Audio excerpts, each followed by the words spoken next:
We request Senator Francis Kiko Pangilinan to lead the chamber in prayer. Ilagay natin ang ating mga sarili sa harap ng Diyos. Panginoong Diyos na habag, lumalapit kami sa inyo bilang isang bansa sa aming oras ng katotohanan. Nagpapakumbaba kami at humihiling sa inyo. Magtatag ng katarungan nang gumaling ang aming bayan. Pinapanalangin namin ang lahat ng magiging senator judges at lahat ng opisyal sa parating na impeachment trial. Naway ang magiging pasya, bawat pasya namin ay nakatuntong sa katotohanan, ebidensya at konsensya. Panginoong Diyos na ng katarungan, gabayan niyo kami sa paglilitis na haharapin upang masagot ng tama ang mga tanong na sino ba kami bilang mga Pilipino, bilang isang bayan? Patas ba ang batas dito sa lupang hinirang o kalasag lamang ng makapangyarihan? Tulungan niyo po kaming gawing daan din ito tungo sa katarungan at katotohanan para sa bawat Pilipino, lalo na sa madaling apihin at abusuhin.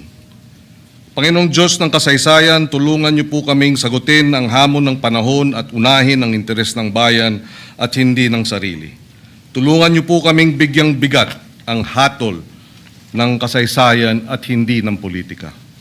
Salamat sa maraming pagkakataon niyo ng pagsagip sa amin sa tila tiyak na kaguluhan at sakuna. Panginoong Diyos na habag, katarungan at kasaysayan, habang nagaganap ang paglilitis, ingatan niyo ang aming bansa laban sa puot, karahasan at kaguluhan, ang galit po ng taong bayan. Gawin po ninyong matinding paghahangad sa katotohanan, sa katarungan, hindi sa paghihiganti. Magtaas po kayo ng mga pinunong naunawaan na ang tungkulin sa bayan ay sagrado, ng mga pinunong tunay na pastol, naglilingkod, hindi inaabuso ang kapangyarihan. Padaluyin ninyo ang katarungan sa Pilipinas na parang ilog at ang katwiran na parang batis na hindi natutuyo. Sa inyong habag ang paglilitis na ito, gawin niyo pong simula ng pagbabago tungo sa katapatan, pananagutan, paghilom ng aming bayan. Sa inyong banal na pangalan, kami ay nananalangin. Amen. Thank you, Senator Pangilinan. The Servus Dei Vocal Ensemble will lead us in the singing of the Philippine National Anthem. The group will also render a song entitled Bagani after singing the National Anthem.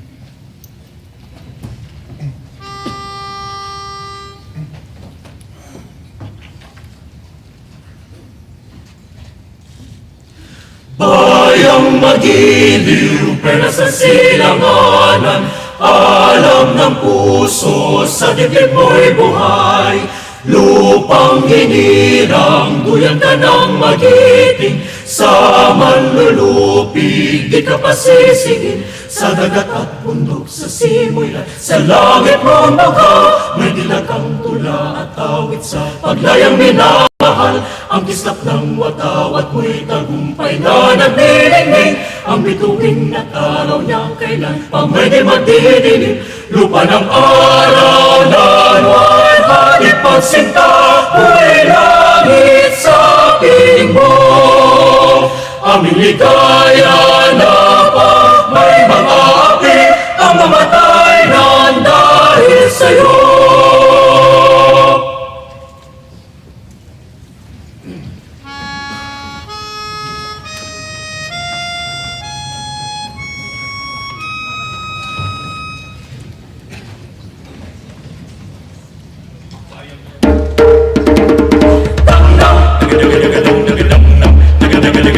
Hey, oh, hey, oh.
Thank you very much, Servus Dei Vocal Ensemble. Much appreciated.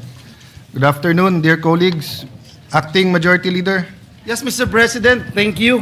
Mr. President, I move that we dispense with the reading of the journal of the 63rd session, May 13, 2026, and consider...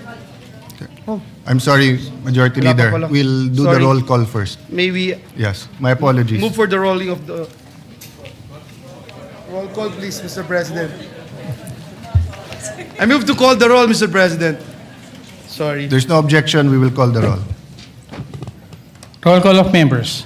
Honorable Senator Aquino, Senator Cayetano Pia, Senator De La Rosa, Senator Ejercito, Senator Escudero, Senator Estrada, Senator Gatchalian, Senator Go, Senator Hontiveros, Senator Lacson, Senator Lapid, Senator Ligarda, Senator Marcoleta, Senator Marcos, Senator Padilla, Senator Pangilinan, Senator Soto, Senator Tulfo Erwin, Senator Tulfo Rafi, Senator Villanueva, Senator Villar Camil, Senator Villar Mark, Senator Subiri. The Senate President is present.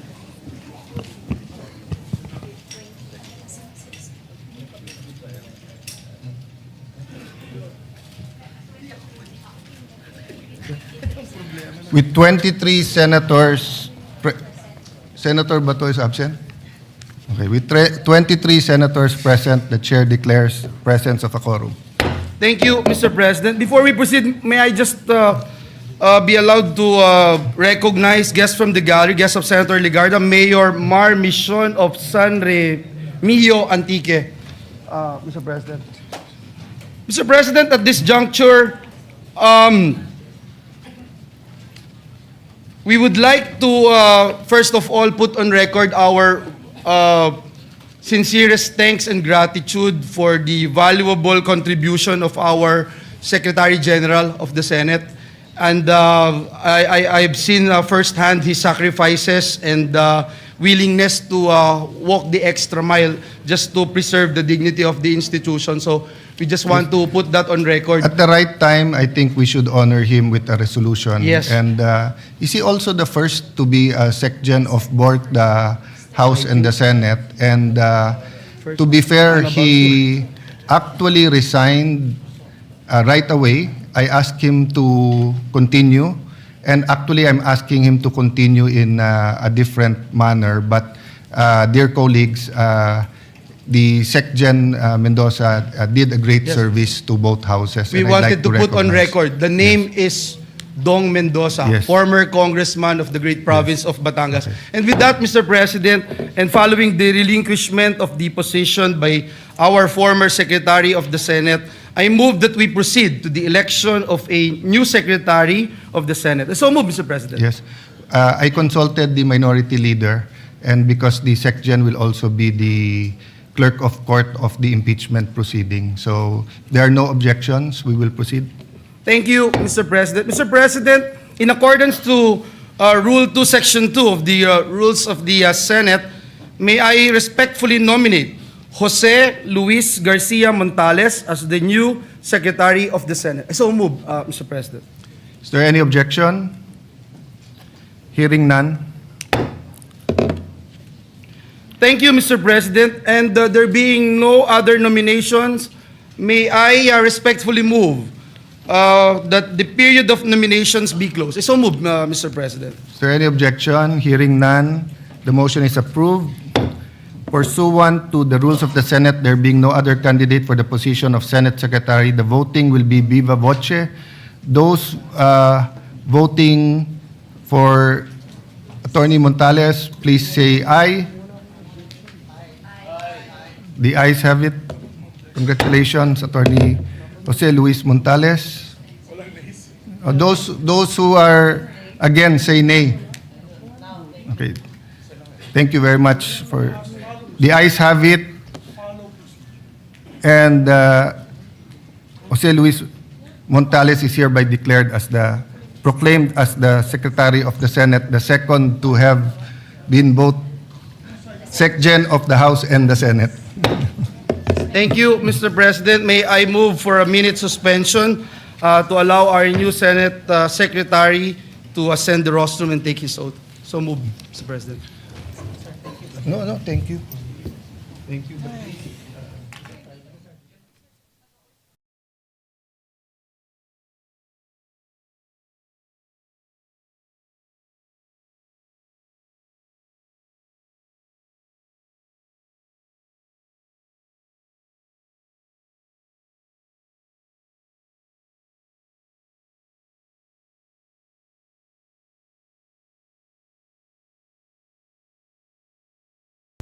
Wala si Ses. Okay.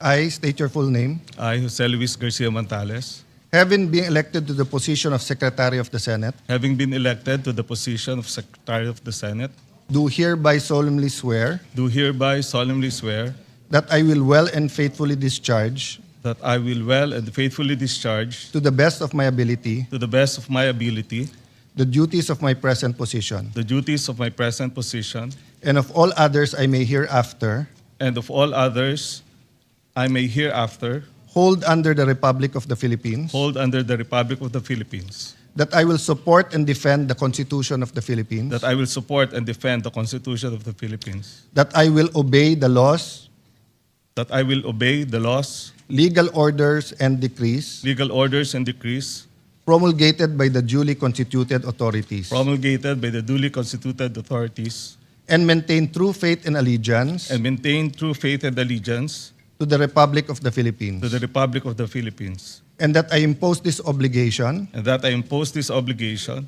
upon myself voluntarily, upon myself voluntarily, without mental reservation without mental reservation or purpose of evasion. or purpose of evasion. So help me God. So help me God. Thank you, Pia.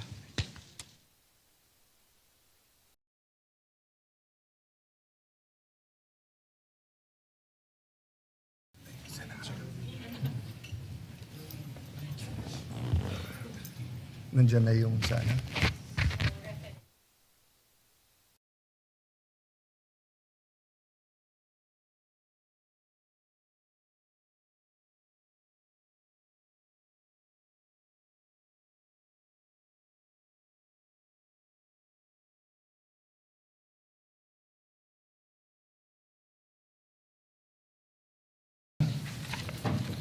Hearing none, the motion is approved.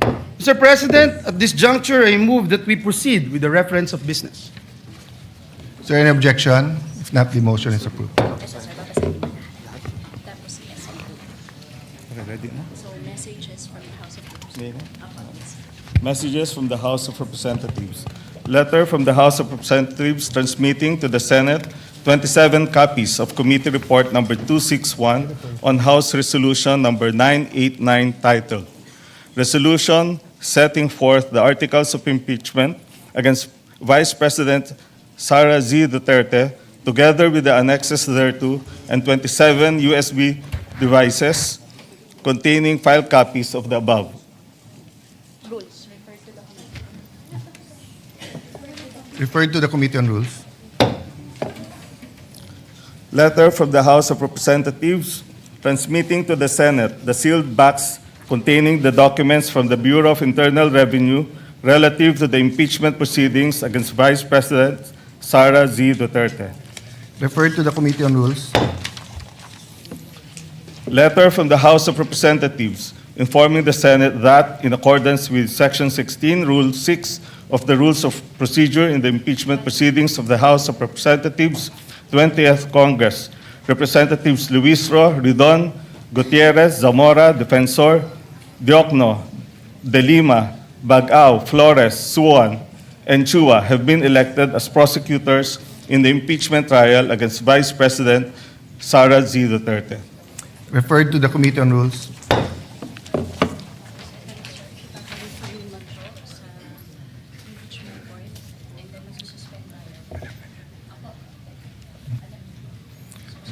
Acting Majority Leader. Mr. President. Yeah. Mr. The President. Minority Leader is recognized. I heard, and we saw the notice, the message from the House of Representatives, and you have referred the articles of impeachment to the Committee on Rules. May we know if we have already constituted the Committee on Rules? The Committee on Rules is in the acting capacity. So in accordance with Section 19, the same members and Senator Villanueva. Actually, for your information, Minority Leader, we were in caucus and wanted to meet also the minority to start reading the committee chairmanships, but we thought it prudent to convene the court first, and then when we remove our, after we convene the court and suspend, we can go back into session to start reading the committees. So I take it that right now the chairman of the Committee on Rules is in an acting capacity. Yes, Senator Villanueva. And the acting. membership at this point would only be the ex officio members. And the members before the all positions were declared holdover vacant. from the Holdover, previous, yes. In accordance with Section 19. Will you refresh me with Section 19, Your Honor, Mr. President? Because Yes, yes. And to be fair, because in that Senator case- Pangilinan has a interpretation question. That's why we referred this to the Committee on Rules. Okay. The chairman and the members of the permanent committee shall commence in the exercise of their duties upon election. They shall cease when their successors shall have been elected or designated. So since we have not yet elected or designated their successors, except for the majority leader, our interpretation that it continues. But Senator Pangilinan did bring up the seeming conflict that if it's all seats vacant, then Yes, it's vacant. But precisely. then my initial statement was that you harmonize the rules, and if you harmonize it with pragmatically with what's happening, then we should never have a complete vacancy. Having said that, it is with the Committee on Rules, but I don't think Senator Villanueva scheduled it for hearing until we have the permanent members, just to be sure. And we hope to start doing that this afternoon. we will accept that for now, Mr. Yes. President. Thank you, Minority Leader. We make a note of the manifestation. Thank you. And I will note and recognize not only your observations today, but the observation of Senator Pangilinan. And if we need to clarify later on, it'll be a good opportunity for us to look at the rules, given the 1392 present setup, unless we are overtaken by events. Yes. Okay. Majority Leader?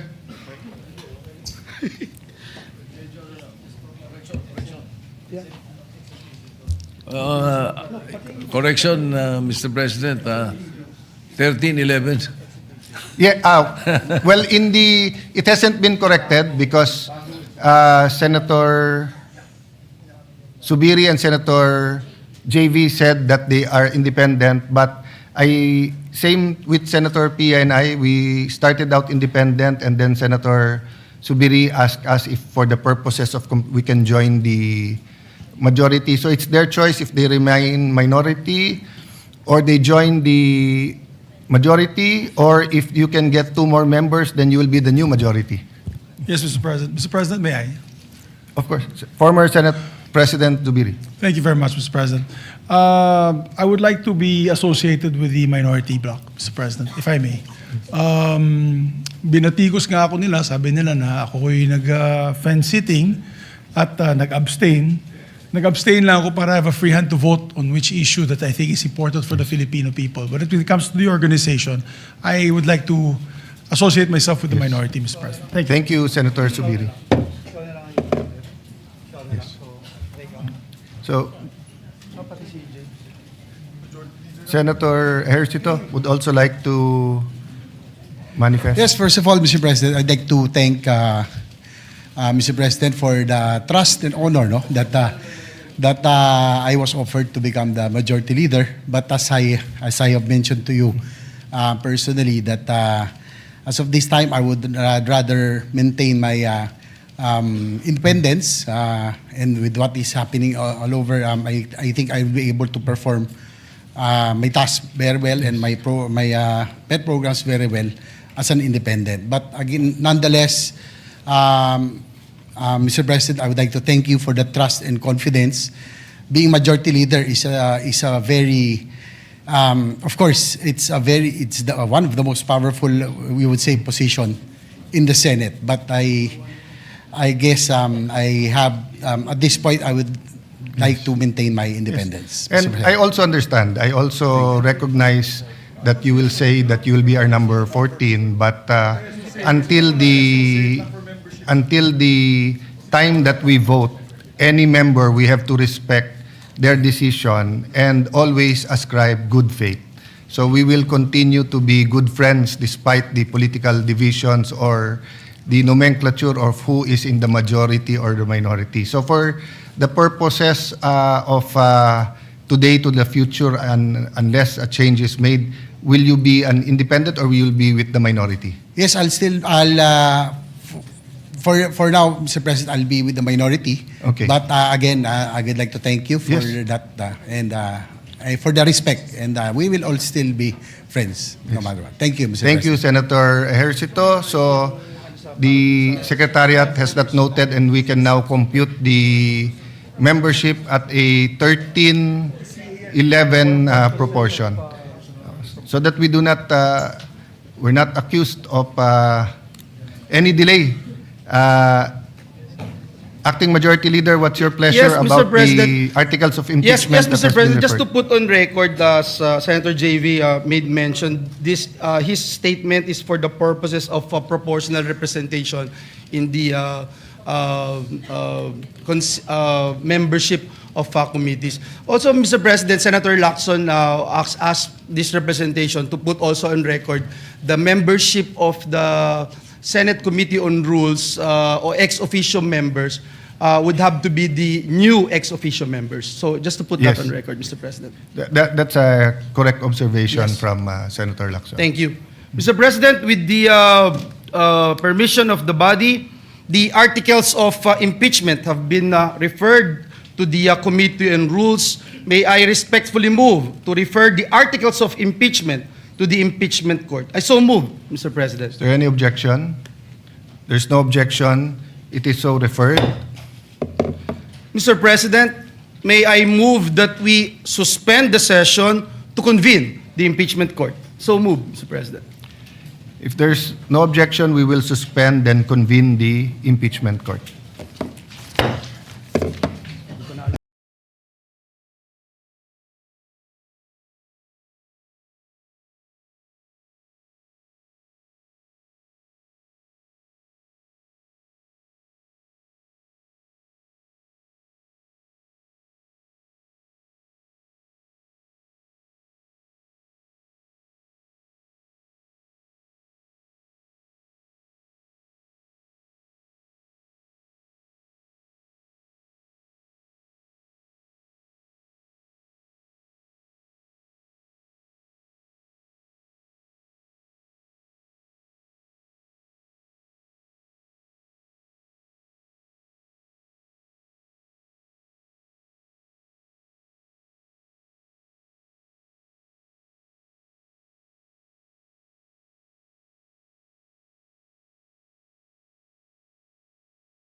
is hereby declared open. The clerk of court is directed to make the proclamation. All persons are commanded to keep silent under pain of penalty while the Senate is sitting in trial on the articles of impeachment against Vice President Sara Zimmerman Duterte. The clerk of court will please call the roll. Roll call of members. The Honorable Senator Judges: Aquino, Cayetano Pia, De La Rosa, Ejercito, Escudero, Estrada, Gatchalian, Go, Ontiveros, Lacson, Lapid, Legarda, Marcoleta, Marcos, Padilla, Pangilinan, Soto III, Tulfo Erwin, Tulfo Rafi, Villanueva, Villar Camille, Villar Mark, Zubiri, the Senate President. With 23 senator judges present, the chair declares the presence of a quorum. Senator Judge Villanueva. Yes, Mr. President, Sir Presiding Officer, may we request Senator Judge Camille Villar to ascend the rostrum to administer the oath of the Senate President.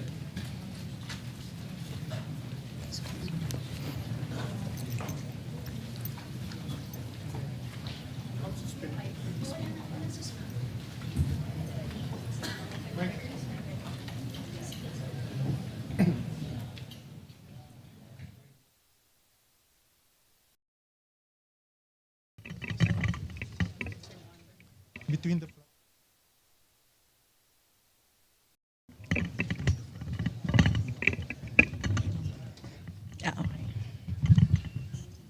Anytime.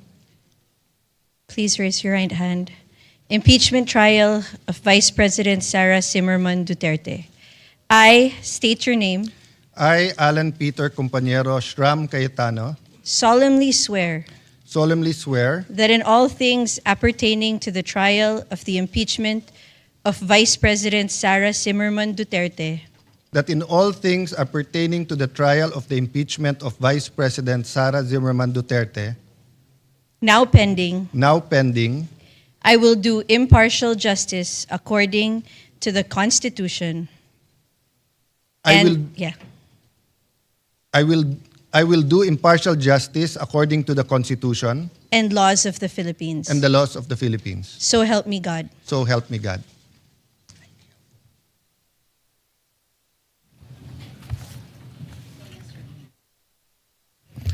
At this time, I will administer the oath of each of the senator judges in the chamber in conformity with Article 11, Section 3, Paragraph 6 of the Philippine Constitution and Rule 3 of the Senate Rules of Procedure on Impeachment Trials. May we request everyone to rise. Same oath, no? Same oath. So, same.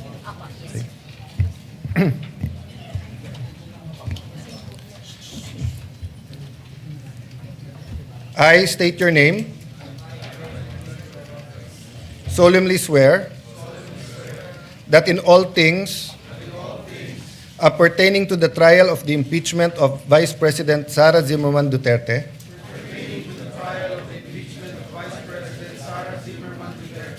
now pending, I will do impartial justice according to the Constitution and the laws of the Philippines. So help me God.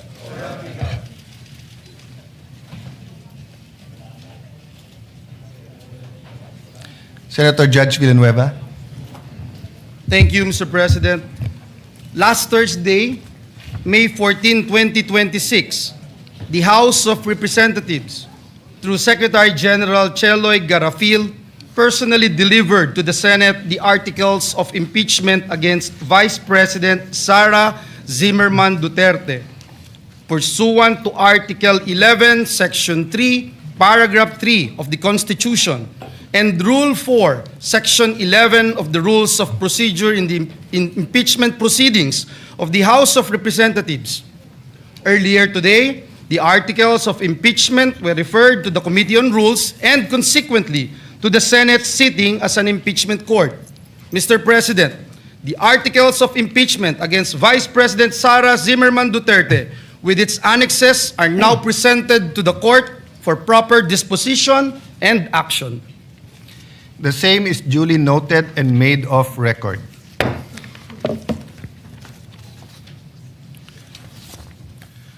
For the record, Resolution Number 39 or the Rules of Procedure on Impeachment Trial shall continue to apply.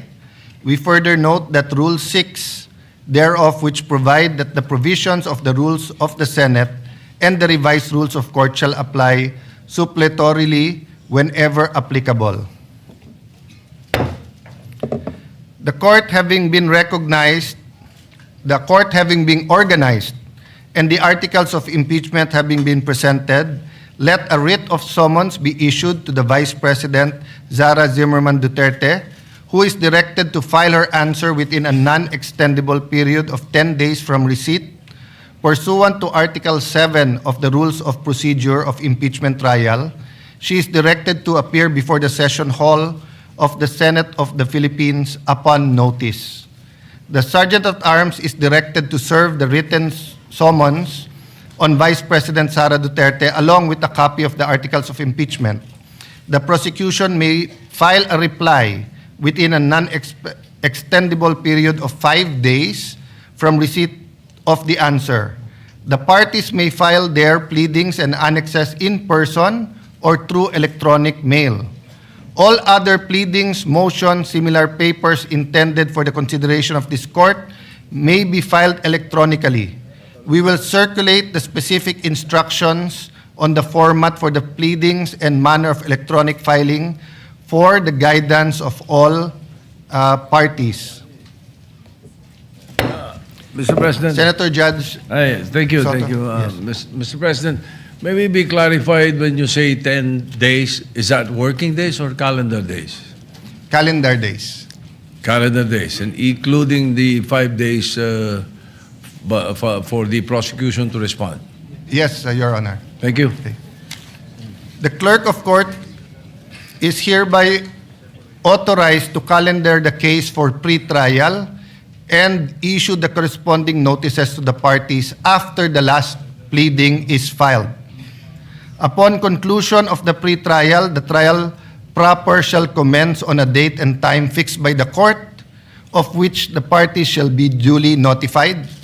I approached members of the minority of the Senate, and then later on I will approach the senator judges that we will fix the calendar together, and in pursuit of impartial justice, we will come up with a impeachment calendar that is fair to the prosecution and to the defense, and will allow us to continue to function in the legislative side of our work. Any other matter? If there no other matter, the session is suspended.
Okay. Session is resumed. Mr. President, with the permission of the body and pursuant to Rule 10, Section 13 of the Rules of the Senate, may I respectfully move to elect the chairpersons of the Senate permanent committees. If I may, Mr. President. Please proceed.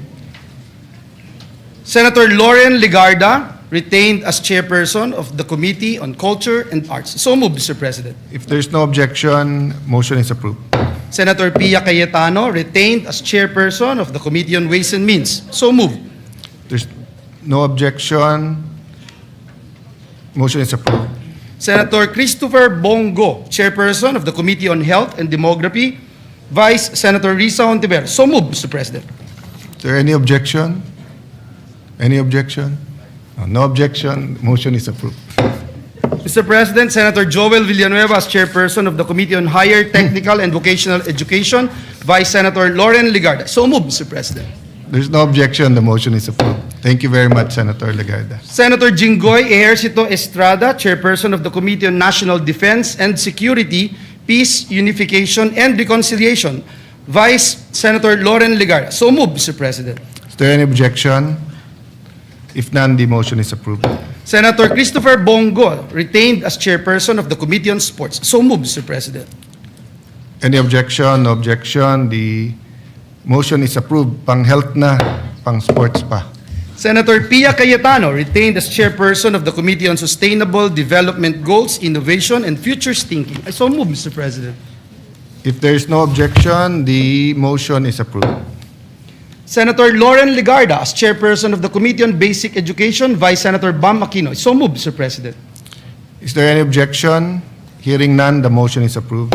Senator Dante Marcoleta, as chairperson of the Committee on Public Services. Vice Senator Rafi Tulfo. I so move, Mr. President. Is there any objection?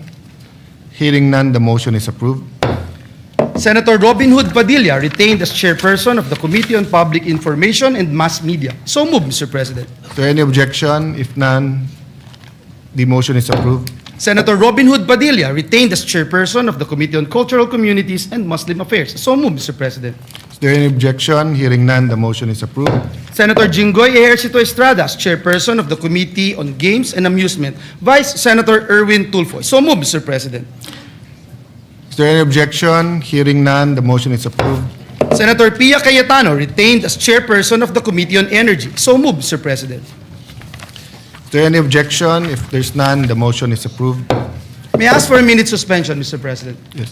Before the suspension, may I ask the chairpersons if they replaced another senator, if they can coordinate if there is any pending sponsorship that was already being discussed before the change in leadership. We actually have a weekly agenda, and as much as we can pursue the original committee report and sponsorship, the leadership will greatly appreciate that. No? Session suspended for a minute.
Majority Leader. Yes, Mr. President. Mr. President, to give the new chairperson of the... Mas for... Are we going to elect the Oh. Majority Leader? Mr. President, Tomorrow, either people are waving to me or saying no, so maybe we can take it up no, tomorrow. Mr. President, I would gladly elect Mr. President with the indulgence of our colleagues and with the permission of the body, especially with our... Majority Leader, we'll just do it tomorrow. Oh, okay. Okay. Yes, Mr. President. Now, Mr. President, as I was saying a while ago, to give our new chairman of the different Senate committees time to coordinate with the committee secretaries and committee reports pending in the plenary, and at the same time for the members to have more time in reading the articles of impeachment. Mr. President, may I respectfully move that we adjourn the session until 3 o'clock in the afternoon of Tuesday, May 19, 2026. I so move, Mr. President. Is there any objection? There being none, the session is adjourned until 3 o'clock in the afternoon, Tuesday, May 19, 2026.